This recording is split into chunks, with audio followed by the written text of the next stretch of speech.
Hello friends, Tally Prime की इस series में आपका स्वागत है।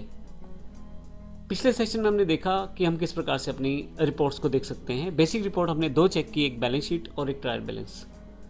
तो हमें अपने अकाउंट्स के बैलेंस की जानकारी है इस वक्त। अब हम नेक्स्ट सेक्शन में आते हैं जिसमें हम जानकारी लेंगे किस प्रकार से हम डिफरेंट तरह के वाउचर्स को एंटर करना सीखेंगे टेली प्राइम में, और देखेंगे कि किस तरह से वो हमारे अकाउंट्स को अफेक्ट करते हैं। और ये पूरे प्रोसेस से हमें क्लियर हो जाएगा हम अपने अकाउंट्स को किस तरह से मैनेज या मेंटेन करते हैं टेली में। मैं आपको ये बता देता हूँ पहले से कि ये केवल बेसिक एंट्रीज को समझाने का एक तरीका है। जैसे जैसे हम अगले सेशंस की तरफ बढ़ेंगे हम एडवांस सेक्शन को सीखते चले जाएंगे। जैसे केवल ये बेसिक अकाउंटिंग वाउचर्स हैं, इसके बाद हम इन्वेंट्री वाउचर्स, फिर जीएसटी के साथ।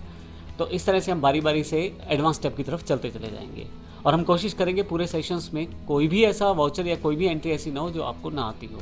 हम लोग बेसिक से एडवांस तक की सभी एंट्रीज इस कोर्स में कवर करने की कोशिश करेंगे।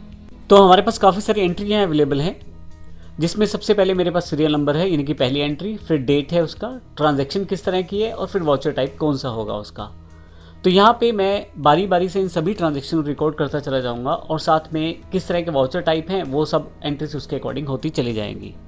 सबसे पहले हम बात करते हैं हमारे पास डेट की। तो 1/4/2021 की एंट्री है, और ट्रांजैक्शन जो है वो कैश विड्रॉल फ्रॉम बैंक 25,000 रुपये, 25,000 रुपीज़। तो 25,000 रुपये हमने निकाले हैं कैश अपने बैंक से। बैंक हमारा आईडीबीआई है जिसका बैलेंस हम पहले से चेक कर चुके हैं, और हम वहाँ से 25,000 रुपये निकालना चाहते हैं। तो ये जो एंट्री है कैश और बैंक के बीच की है, तो इसका अर्थ ये हुआ कि ये कॉन्ट्रा एंट्री है, ये कॉन्ट्रा वाउचर है। तो हम इस एंट्री को कॉन्ट्रा वाउचर के अंतर्गत प्लेस करेंगे। अगर आप वाउचर्स की अधिक जानकारी चाहते हैं तो पिछले सेशंस को एक बार कवर अप कर लें, क्योंकि उसमें हमने किस एंट्री में कौन सा वाउचर प्रयोग होगा उसकी जानकारी दी है। तो आइए देखते हैं हम इस एंट्री को किस प्रकार से कर सकते हैं। के अनुसार हमने 25,000 रुपये बैंक से निकाले हैं, तो ये एक तरह से हमारा काउंटर वाउचर है। तो सबसे पहले आप गेटवे ऑफ टैली से होते हुए वाउचर्स पे आएँ। मैं एंटर कर देता हूँ यहाँ पे। तो देखिए मेरे पास डिफ़ॉल्ट रूप से यहाँ पे जो वाउचर है वो पेमेंट सिलेक्टेड है, क्योंकि लास्ट टाइम मैंने पेमेंट का यूज़ किया होगा, इसलिए मेरे पास पेमेंट का वाउचर यहाँ पे पहले से आ गया है। लेकिन यहाँ से मैं F4 शॉर्टकट के द्वारा कॉन्ट्रा वाउचर को सिलेक्ट कर लेता हूँ। आप यहाँ पे क्लिक करके भी कर सकते हैं, या शॉर्टकट की F4 के द्वारा भी आप इसका प्रयोग कर सकते हैं। तो जैसे मैं यहाँ कॉन्ट्रा पे क्लिक करता हूँ या F4 सेलेक्ट करता हूँ, तो यहाँ से आप देखेंगे कि मेरे पास कॉन्ट्रा वाउचर की जो अकाउंटिंग वाउचर क्रिएशन स्क्रीन है वो आ गई है। अब यहाँ मुझे देखें, सबसे पहले ऊपर की तरफ देखें तो कॉन्ट्रा वाउचर नंबर 1 यहाँ डिफ़ॉल्ट रूप से 1 है, क्योंकि मैंने ऑटोमेटिक नंबरिंग सेट कर रखी है, तो यहाँ पे 1 दिखा रहा है यहाँ पे।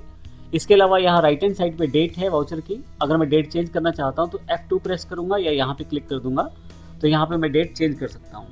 एक डेट थी, लेकिन टैली पे जब आप F2 प्रेस करें या डेट सेलेक्ट करें तो उसको ऐसा लगता है कि आप शायद नेक्स्ट डेट में वाउचर एंटर करना चाहते हैं। हालांकि मैं ऐसा नहीं है, एक पे एंटर करना चाहता हूँ तो एक ही सिलेक्ट कर देता हूँ। तो जब मैंने एक दिया है तो उसका मतलब डे की बात हो रही है। तो 1 अप्रैल जो 21 है, 1 अप्रैल 21 का मेरे पास यहाँ पे वाउचर एंटर होना चाहिए। मैंने डेट सेट कर दी है। यहाँ उसके पश्चात मुझे उस अकाउंट की जानकारी देनी है जिसमें मुझे ट्रांजैक्शन करनी है। तो मेरे पास इस पूरी एंट्री में 2 तरह के अकाउंट अफेक्ट होने वाले हैं, कैश और आईडीबीआई बैंक। तो क्योंकि मुझे कैश निकालनी है तो मैं यहाँ कैश जैसे ही साइड टाइप करूँगा मेरे पास यहाँ अवेलेबल हो जाएगा। और मान लीजिए आप कुछ भी टाइप नहीं करते अकाउंट में, तो आपके पास दोनों ऑप्शन है जो कॉन्ट्रा से रिलेटेड है, क्योंकि हमें पता है कॉन्ट्रा एंट्रीज जो है वो बैंक और कैश के बीच की रहेंगी। तो इन्हीं दोनों अकाउंट्स का ही इफेक्ट वहाँ होगा। तो इसलिए 2 ही ऑप्शन यहाँ अवेलेबल हैं, कैश और बैंक। तो दोनों लेजर अकाउंट यहाँ पे अवेलेबल हैं। तो मैं यहाँ कैश सेलेक्ट कर लेता हूँ। पर्टिकुलर्स में मुझे दूसरे अकाउंट की जानकारी देनी है जिस अकाउंट में से मुझे पेमेंट निकालना है। तो मेरा अकाउंट है आईडीबीआई, तो मैं आई प्रेस करता हूँ तो मेरे पास आईडीबीआई खुद ही सिलेक्ट हो जाएगा। और अगर मैं कुछ ज़्यादा करेक्टर टाइप कर दूंगा तो फिर मेरे पास नीचे स्पेलिंग एरर भी आना शुरू हो जाएगा अगर ऑप्शन इसमें नहीं होगा। अभी यहाँ से एस्केप कर लेता हूँ, और अगर मैं आई को हटा दूँगा आप देखेंगे यहाँ पे केवल वही 2 अकाउंट है जो मेरे पास इस एंट्री के अकॉर्डिंग अवेलेबल होने चाहिए, यानी कि कैश और आईडीबीआई बैंक। तो यहाँ से मैं डायरेक्ट सेलेक्ट कर सकता हूँ, और अगर मुझे पूरी तरह से पता है मुझे कुछ अकाउंट में एंट्री करनी है तो मैं यहाँ टाइप भी कर सकता हूँ। तो आईडीबीआई टाइप करता हूँ, देखिए सिलेक्ट होता चला गया, एंटर कर दूंगा तो यही अकाउंट सेलेक्ट हो जाएगा। अब एक इंपॉर्टेंट बात यहाँ एंट्री में, यदि आप देखें कैश के नीचे करंट बैलेंस दिखाया जा रहा है, तो यहाँ कुछ भी दिखाई नहीं दे रहा है, इसलिए इसका मतलब ये है कि मेरे पास कैश में कोई भी अमाउंट नहीं पड़ा हुआ। और आईडीबीआई बैंक में 47,000 डेबिट बैलेंस है, यानी कि मेरे पास 47,000 रुपये मेरे अकाउंट में बैलेंस है आईडीबीआई बैंक में। तो अब टैली जो है साथ साथ आपको बैलेंस यहाँ दिखाया जा रहा है टैली के द्वारा, यानी कि आप जो भी बैलेंस आप मैनेज कर रहे हैं, जो भी एंट्री आप करेंगे उसके अकॉर्डिंग यहाँ पे ट्रांजैक्शन अमाउंट और बैलेंस दोनों दिखाया जाएगा। तो मेरी जो एंट्री है वो ये कहती है कि मुझे 25,000 रुपये निकलवाने हैं कैश अपने बैंक से। अब 25,000 रुपये की एंट्री के लिए हम यहाँ पे 25,000 रुपये टाइप कर देते हैं अमाउंट वाले कॉलम में। तो आप देखेंगे अभी 25,000 रुपये है, यहाँ 47,000 देखें, यहाँ डेबिट बैलेंस है और कैश में 0 बैलेंस है। जैसे ही मैं यहाँ एंटर करूँगा तो मेरे पास चेक से रिलेटेड इन्फॉर्मेशन मांगी जाएगी, किस चेक के थ्रू मैंने ये ट्रांजैक्शन की है। अगर आप पे उसकी जानकारी है तो आप वो प्लेस ज़रूर करें। चेक का नाम, यहाँ पे इंस्ट्रूमेंट नंबर में चेक का नाम यानी कि नंबर दे दें, जो भी चेक का नंबर है आपके पास, किस डेट को आपने चेक लगाया यानी कि जब आपने चेक से पेमेंट निकाली। और अभी फाइनली मैं उनको खाली छोड़ते हुए एंटर कर देता हूँ। तो जब मैं यहाँ आ जाऊँगा तो आप देखेंगे कि 25,000 रुपये जो है बैंक के बैलेंस से डिडक्ट कर दिए गए हैं। तो 47,000 था जिसमें से 25,000 लेस हुआ है, यानी कि पीछे अब जो बैलेंस है वो 22,000 रुपये दिखाया जा रहा है बैंक में, जबकि कैश के नीचे जो बैलेंस है वो 25,000 रुपये हो गया है। तो ये बड़ी इंपॉर्टेंट फैसिलिटी है टैली प्राइम के द्वारा दी गई। हालांकि पिछले सेशंस में भी हमें इस तरह की काफ़ी सारी फैसिलिटी अवेलेबल रहती है टैली में, लेकिन इसमें एक इम्पॉर्टेंट पॉइंट ये रहा कि जैसे जैसे बैलेंस में मैं एंट्रीज करता जा रहा हूँ वैसे वैसे उनका जो करंट बैलेंस है एंट्री के साथ और विदाउट एंट्री वो सब यहाँ पे आपको क्लियर होता चला जाता है। जैसे 25,000 की एंट्री करने से पहले वो बैलेंस 47,000 था, लेकिन 25,000 की एंट्री करने के बाद वो बैलेंस जो है वो 22 यानी कि 22,000 रुपये हो गया है, क्योंकि 25,000 रुपये 47 यानी कि 47,000 रुपये में से लेस हो गए हैं। फाइनली मैं एंटर करता हूँ, नीचे की तरफ नरेशन मैं टाइप कर सकता हूँ यहाँ से। तो जो भी मेरी नरेशन है वो यहाँ मैं टाइप कर लेता हूँ।